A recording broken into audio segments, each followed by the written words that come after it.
"You worthless woman, you are good for nothing. If only you had given me a son, I would have forgiven you. I wouldn't have complained about anything ever again. But even that you cannot do." My husband pushed me and I fell to the ground outside the door. My daughter was standing in front of me, who has now become very understanding and learned how to grasp everything she had seen me being beaten by her father before. Today her eyes were teary again, and my heart was pounding, thinking of all she had to witness. But what I saw today surprised me beyond words. When I saw what she held in her hands, it felt as if the ground beneath my feet shifted. Holding it with both hands, she came up to me and said, "Here, take this, Mom." My husband was outside at that time. Whatever little thing that the girl had brought, watch the video till the end to find out. And friends, do like the video and subscribe to her channel if you are new, and click the bell icon. Let's get started. I might be the worst daughter in the world. That's probably why. Without much thought, my parents married me off to a man who views women only as childbearing machines. Someone who has no respect for women. Maybe because I was a bad daughter, I ended up in a household where I was not respected. I didn't want to be a bad mother when Allah blessed me with a daughter for the second time. My elder daughter had already grown up a bit. I wanted to send her to school, despite fights and arguments with my family. I managed to send her to school. My mother-in-law said, "What will she do after passing the 10th grade?" But my intention was never to just let her finish 10th grade. My daughter was excellent in her studies and performed well in school. But the pressure was getting to her brain, seeing her father abusing me verbally every day. My husband argued with me daily after having 2 daughters. There was something wrong with me. I could not get pregnant again. Hence, my husband started calling me barren one day. I snapped back saying, "If I am barren, then how did these 2 daughters come into being?" My husband replied, "A woman who only gives birth to daughters is considered barren. A woman is complete when she gives birth to a son. And since you can't, you are barren." He would delegate his tasks to his mother and then come to fight with me. My daughter's name was Rubina. I lovingly called her Baina. She asked me, "Doesn't Dad love you?"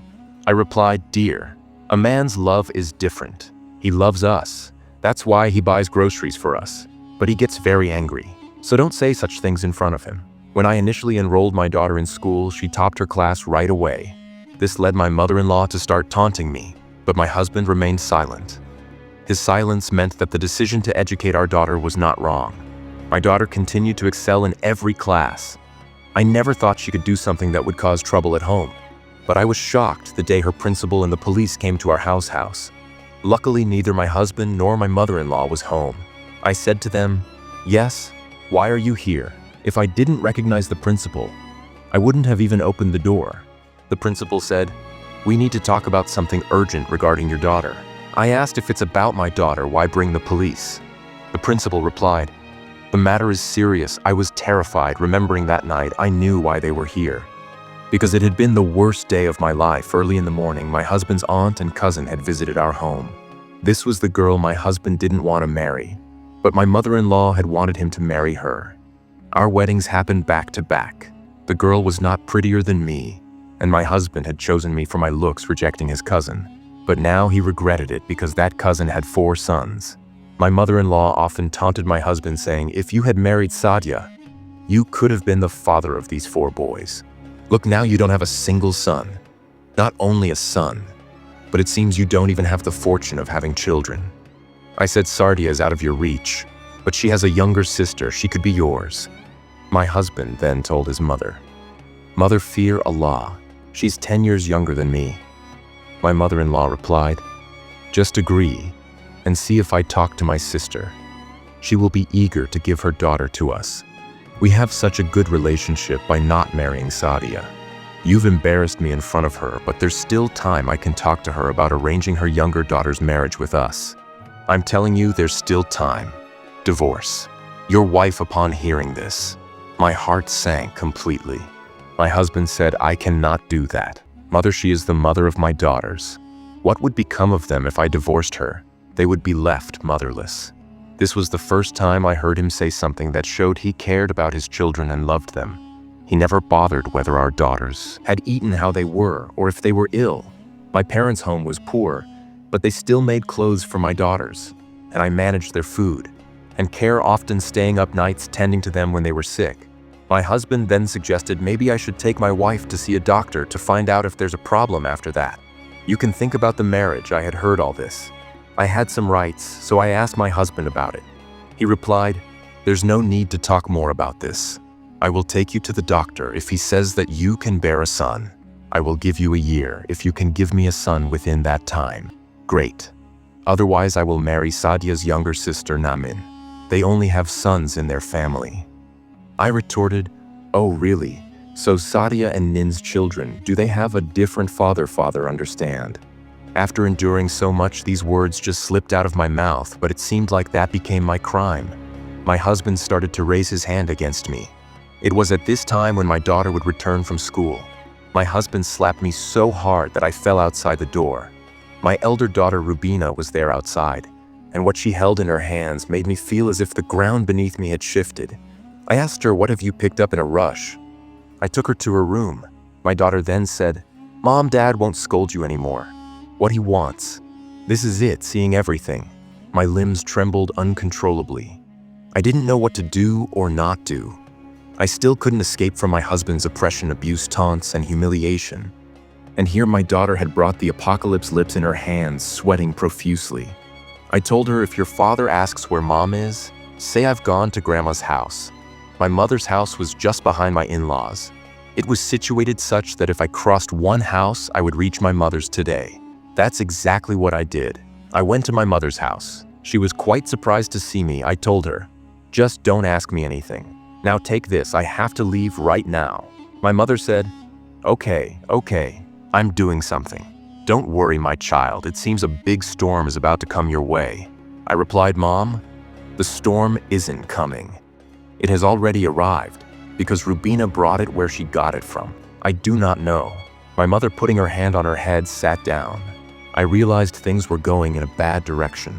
I then returned home. Whenever my husband got angry, he would leave the house and only return at night. As soon as I returned home and started working, my hands began to tremble.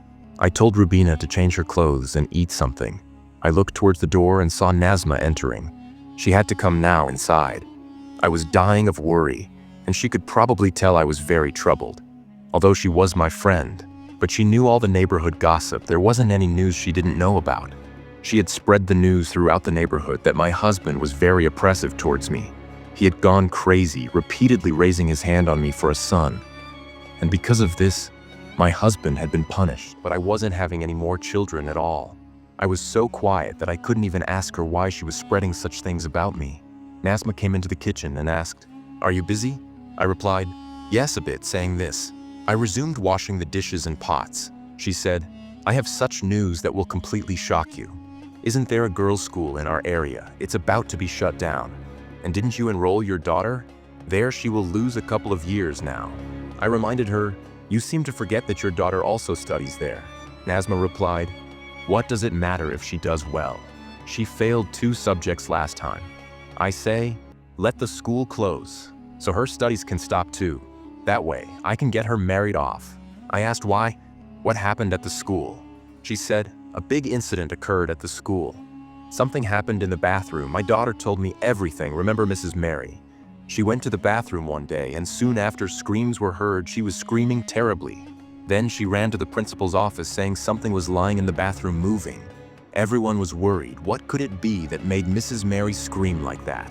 Mrs. Mary took everyone to the girls' washroom, but when they all entered, there was nothing there now.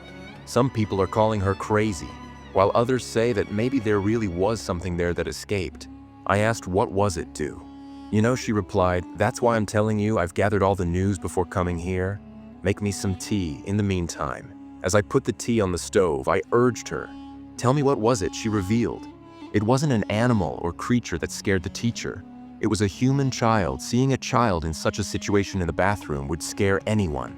That's why she was screaming and ran to the principal's office. But by the time time returned, the child had vanished from the washroom.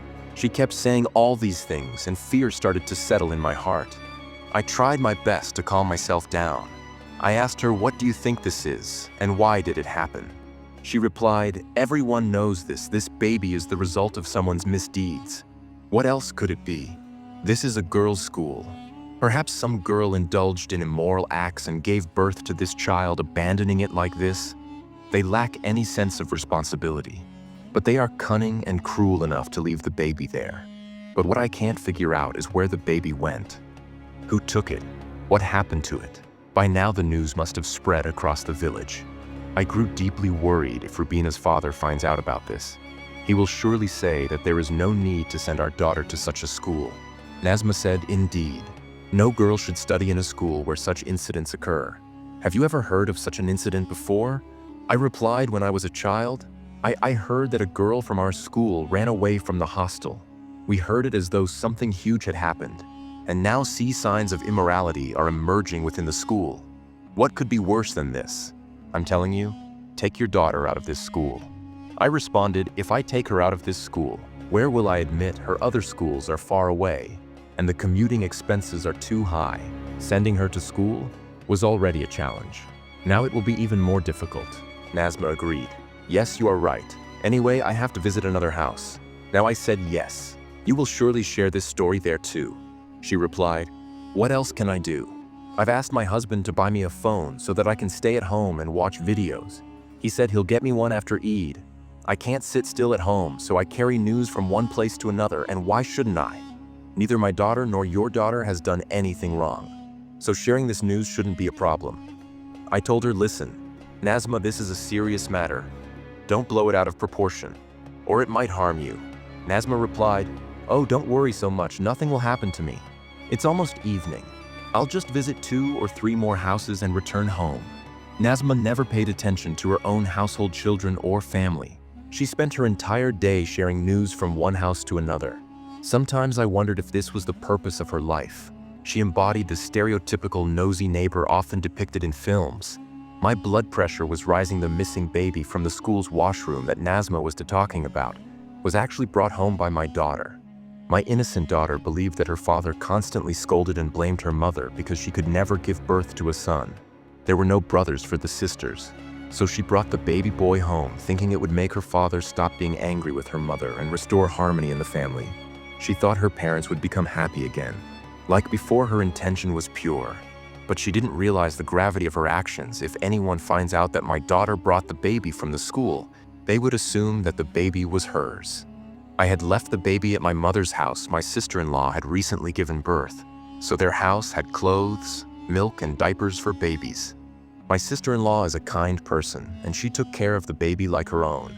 Now I only prayed that this news wouldn't reach my in-laws and that no one would find out my daughter's involvement. Then I would decide what to do with the baby. If needed, I would secretly hand it over to the police, claiming we found it abandoned when I went to my daughter's room. I noticed her behaving strangely. She seemed to be looking at her stomach and stood up straight upon seeing me. I asked her, "What were you doing?" She replied, "Nothing, Mom." I asked, "Do you know anything about this baby?" She said, "I don't know anything, Mom. I just saw it lying there and brought it home. I thought having the baby would make Dad treat you better." I scolded her harshly and even slapped her. I made her understand how serious her actions were. My daughter cried throughout the night, saying, "Mom, I only brought the baby for you thinking Dad would treat you well." I scolded her again and said, "If anyone asks you about this, tell them you know nothing." I kept silently praying that no one had seen my daughter bringing the baby home. If someone had, the news would surely have spread by now. I was terrified of Nazma, as she had a habit of talking endlessly about everything for a moment. I thought of telling her the truth, asking her to keep it to herself. But then I realized that if I told her, she would spread the news everywhere. I was deeply anxious. I spent the entire night on my prayer mat praying for a solution. My husband, irritated, asked, "What extra prayers are you offering? Now are you praying to God for another child? The doctor isn't available today, tomorrow morning. I'll take you to the doctor and see what they say about your condition." I told him the doctor cannot decide my fate. Only Allah can. I am content with whatever Allah has planned for me. He asked, "So are you giving me permission to marry again?" I replied, "Why do you need my permission? You always do whatever you want. You've done it before and you'll do it again. But I have only one request. Think about your daughters before you act." To my surprise, he fell silent. I had expected him to lash out, but he did nothing of the sort. The next morning, the school principal and the police arrived at my door. My heart sank. I had a feeling they had discovered the truth. I assumed they believed my daughter had taken the baby, which made them think the baby might be hers. They entered the courtyard just as my husband returned home. I began trembling with fear, but my husband said nothing to me in front of them. Instead, he turned to them and asked, "Yes, gentlemen, what brings you here?" He invited them inside to discuss the matter. I told my husband everything the police then said. "Your daughter was seen taking the baby away. Where is the baby now? We need to speak to your daughter. She has tarnished the school's reputation. We will expel her to protect the school's honor. Why should we let our school's name suffer because of her? A rotten apple can spoil the whole bunch." The principal added, "You always said your daughter was a good girl. This is what your good girl has done to us at that moment." My husband did something I never imagined. He said, "You're sitting in my house accusing my daughter without proof. What evidence do you have that she gave birth to this child? Let's go to the hospital right now and clarify everything." Then he turned to me and said, "Bring the baby and come with us. Wearing a shawl, tell Reuben to come too." I brought the baby from my mother's house. They had dressed him well and fed him. He looked healthy and innocent with the baby. We went to the hospital where tests proved that neither my daughter nor anyone in my family had any biological connection with the baby. The principal seemed humiliated, as though slapped in the face. The baby is still with us. We named him Abdullah. It's been 2 years since that incident. I am amazed by how my husband treats Abdullah as his own son, showering him with love and care. My mother-in-law often criticizes us for this, but my husband tells me not to pay attention to her. He even took me to a doctor who said that having children too quickly had weakened my body, making it difficult for me to conceive again in these 2 years. We haven't had another child, and honestly, we haven't even tried. My husband insists, "Take care of yourself, focus on your health, and rest properly. We can think about the future later now that he has Abdullah." He seems genuinely happy. He also loves our daughters immensely, playing with them, laughing with them, and providing for them. He ensures they have everything they need since Abdullah's arrival. Something miraculous has happened. My husband's income has increased significantly. Money seems to flow in effortlessly, and he is happier than ever. He adores Abdullah, who calls me Mama, and my husband Baba. When Abdullah toddles toward me on his tiny feet, my heart fills with joy. My husband had always braided for a son, and now he has one. It's true what they say. Sometimes we don't get what we want, but we receive something far better in its place. That's how we got Abdullah. My little daughter Rubina wanted to help me, and she truly did. Her actions, though, unintentional, transformed our lives completely. Now you tell me, did my husband and I do the right thing? Or did we make a mistake? If you enjoyed our story, please subscribe to our channel and don't forget to click the bell icon. Stay tuned for our next video. Until then, stay happy, stay healthy. Aloha.